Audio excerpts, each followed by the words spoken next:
This is just a going fast kind of week. I like going fast. There's just something about running through a level in the blink of an eye, picking up whatever currency it is to buy stuff, and make you run faster. Add flair to that formula and you have a game that I most certainly would love to spend money on. This week is Haste Broken Worlds. Haste Broken Worlds is a third-person action roguelite from Landfall. The game was released on PC on April 1st and retails for $20.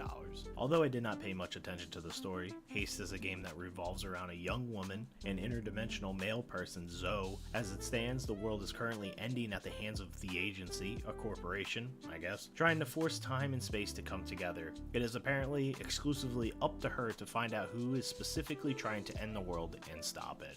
The characters that Zoe meets along the way have colorful personalities that emphasize how terrible it would be to have the end of the world come about. Nayada, the obvious warrior type with the occasional soft side, who wants to save the world, who needs help but refuses Zoe's aid. You have the brazen grandmother-like character Daro, who is wise and speaks a lot of Nayada's hard-headedness, the incredibly charismatic captain who tries, more often than not, to play the role of optimist, and the scientist, vendor guy, I don't actually remember his name, who is studying this convergence and attempts to formulate a working theory on how to fix it. Running is the name of the game, and outrunning the end of the world is the game. The first level is essentially an introduction to the Seed, a randomly generated environment with loads of obstacles, hills, boost rings, and crystal currency are littered about. The way that Zoe lands determines the boost of speed and energy that she gets. After hitting a jump, pressing or holding the spacebar, or A, allows Zoe to drop out of the sky. Depending on how Zoe lands, a perfect, good, or okay is granted along with that speed boost. Rinse and repeat, collecting currency along the way, and at the end, the player is rewarded with a letter grade that translates into extra currency, or, in the case of more difficult levels, a random item that Zoe gets to keep. Energy is reserved for special abilities like a grappling hook, a cape, or a spear to cover ground and avoid more dangerous obstacles.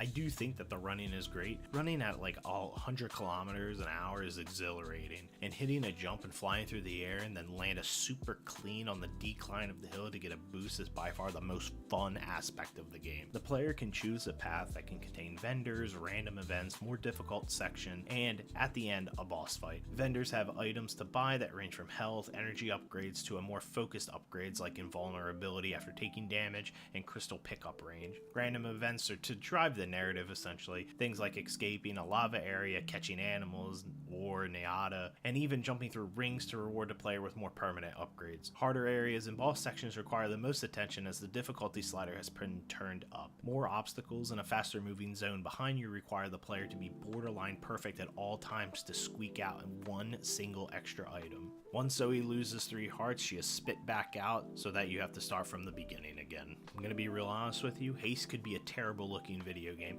I wouldn't know because the majority of it I am passing it going around 90 to 130 kilometers an hour. The environments are colorful and the hills have enough shade on them to signal the player where to land properly. There are barely any cutscenes, and interactions between characters are usually just portraits shaking with little emojis that signify how they're feeling. Whoever it is that did the soundtrack to Haste should be given an award. The only music that I've been listening to has been the music that I am running to, and it gets me hyped every single time. And there's a smooth little jazzy electronic jingle that plays when you enter the vendor spot, and I love it every time I hear it. Haste Broken World is a highly addictive game, and it is also very challenging. There were times when I was restarting almost immediately because I was losing a life on the first section. The random generation is cool and all, but sometimes the levels were beyond difficult, borderline impossible to complete. The story is fine, though it did not grip me the way that I wanted it to. The second-to-second gameplay, though, is phenomenal. It tickles my brain just the right way.